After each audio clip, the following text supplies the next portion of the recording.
Aigües de Barcelona us ofereix aquest espai.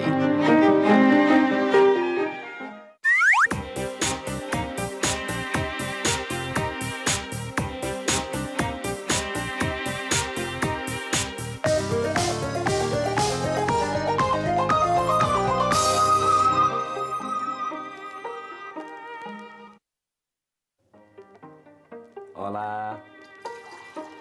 Què és l'aigua potable? L'Organització Mundial de la Salut considera l'aigua potable com aquella que una persona pot beure cada dia durant tota la seva vida sense cap risc per la seva salut.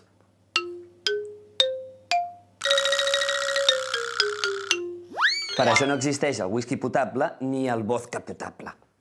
Perquè si la bessin cada dia durant tota la nostra vida, segur que algun risc a la nostra salut sí que tindria.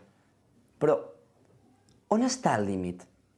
No del whisky, de l'aigua.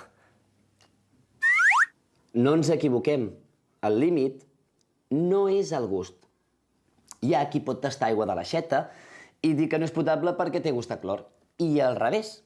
Qui pot beure aigua de dalt de tot d'una muntanya, d'una font, que surt aigua fresca i pura i pensar que és potable, quan potser aquella aigua està més contaminada perquè s'ha anat acumulant durant 3 mesos allà en un bassal enmig d'una cimentera.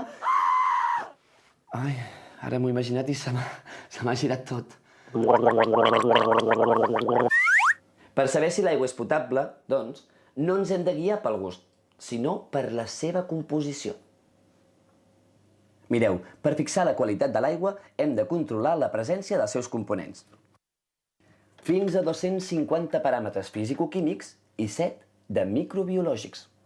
Tot això està aquí dins. Qui ho diria?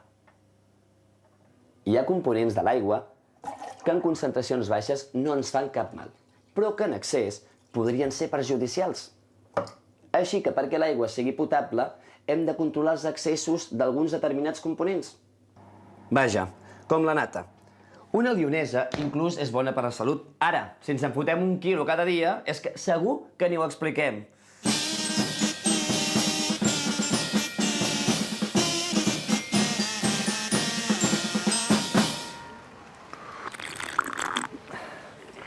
L'aigua va a gustos. Molta gent pot pensar que la més bona és l'aigua embotellada, perquè pensa que ve directa de la muntanya.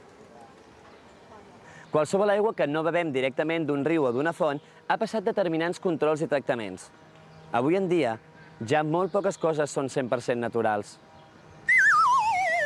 Ui, m'ha quedat una mica iaio, no, això? Per tant, que no us enganyin, ja és hora d'acabar amb les llegendes urbanes. L'única aigua incolora, inolora i insípida és l'aigua químicament pura, que és una aigua que s'obté als laboratoris, no pas a la natura, i que, a més, no és bona per beure, ja que no conté les sals que el cos necessita. Home, ja! Qui s'ha criat bevent aigua de l'aixeta s'ha acostumat al seu gust i no la troba massa diferent a l'embotellada. En canvi, qui està acostumat a beure aigua embotellada, quan tasta l'aigua de l'aixeta, fa escarafalls de tot tipus.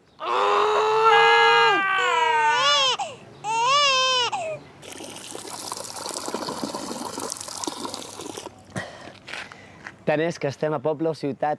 L'aigua potable que surt de qualsevol font connectada a la xarxa de distribució és totalment potable. És una qüestió de gustos. És com segur que hi ha gent que troba tan i tan bona la coliflor i, en canvi, jo no la suporto.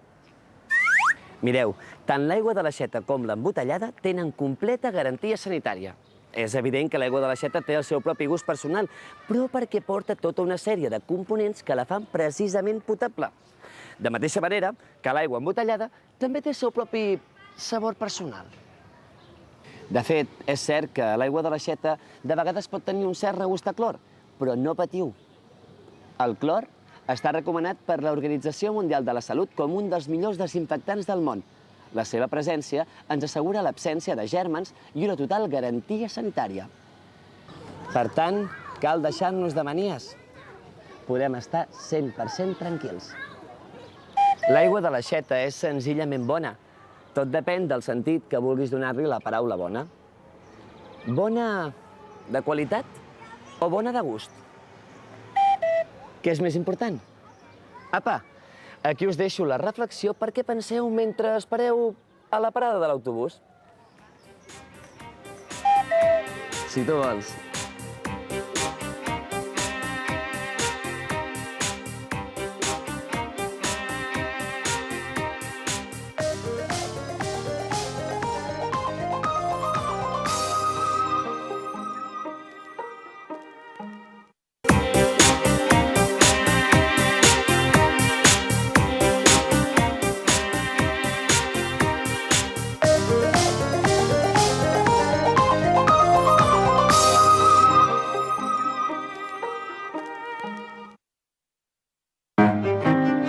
Aigües de Barcelona us ha ofert aquest espai.